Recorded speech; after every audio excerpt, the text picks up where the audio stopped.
കാരുണ്യവാനായ എൻ്റെ ഈശോയെ, കാണപ്പെടുന്നതും കാണപ്പെടാത്തതുമായ സകലത്തിൻ്റെയും സൃഷ്ടാവായ ദൈവമേ, അങ്ങയെ ഞാൻ സ്തുതിക്കുന്നു. അങ്ങ് ഒരു പുതിയ ദിവസത്തിനായി എന്നെ വിളിച്ചുണർത്തിയിരിക്കുന്നു. എന്നെ കരുതലോടെ ഓർമ്മിച്ച പിതാവേ, അങ്ങേക്ക് നന്ദി പറയുന്നു. എൻ്റെ എല്ലാ പാപങ്ങളും ക്ഷമിക്കണമേ.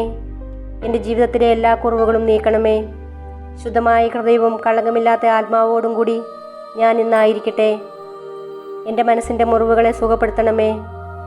എൻ്റെ ഇന്നലകളിലെ വേദനകളിൽ നിന്ന് എന്നെ മോചിപ്പിക്കണമേ. ഞാൻ അങ്ങയെ പൂർണ്ണ ഹൃദയത്തോടെ സ്നേഹിക്കുന്നു.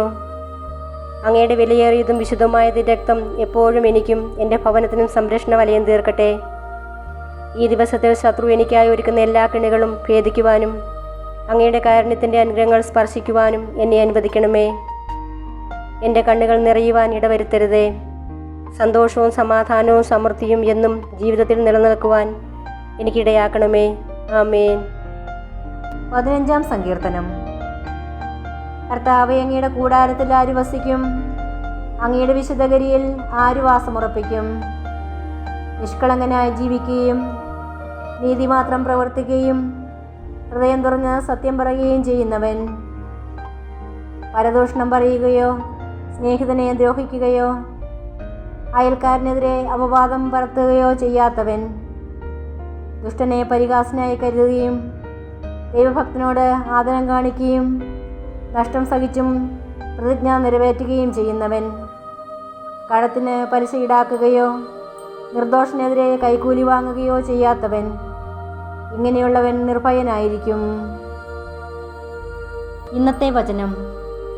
നീ കർത്താവിൽ ആശ്രയിച്ചു, അത്യുന്നതനിൽ നീ വാസമുറപ്പിച്ചു. നിനക്കൊരു തിന്മയും ഭവിക്കുകയില്ല, ഒരനർത്ഥവും നിന്റെ കൂടാരത്തെ സമീപിക്കുകയില്ല. സങ്കീർത്തനം 91:9-10. ഞങ്ങളുടെ രക്ഷകനും നാഥനുമായ ദൈവമേ, നിദ്ര വിട്ടുണരും വരെ ഞങ്ങളെ സംരക്ഷിച്ചതിനും ആയുസ്സും ആരോഗ്യവും നൽകി അനുഗ്രഹിച്ചതിനും ഞങ്ങൾ അങ്ങേക്ക് നന്ദി പറയുന്നു.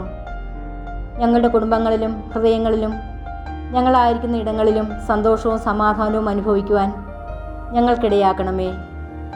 എല്ലാറ്റിനുപരിയായി ഞങ്ങളോട് ഇടപെടുന്നവർക്കും ഞങ്ങളുടെ സാന്നിധ്യവും സഹായവും ഏറ്റവും കൂടുതൽ ആവശ്യമുള്ളവർക്കും അവരർഹിക്കുന്ന നീതിയും സൗഖ്യവും പകർന്നു കൊടുക്കുവാൻ അവിടുന്ന് ഞങ്ങളെ സഹായിക്കുകയും ശക്തിപ്പെടുത്തുകയും ചെയ്യണമേ.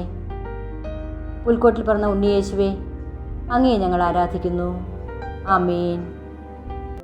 അത്യുന്നതന്റെ മറവിൽ സർവശക്തന്റെ തണലിൽ പാർക്കുന്നവൻ ഭാഗ്യവാൻ, ഭാഗ്യവാൻ.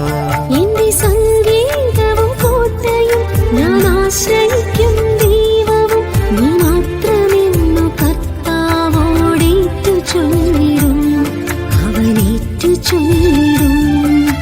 അത്യുന്നതന്റെ മറവിൽ സർവശക്തന്റെ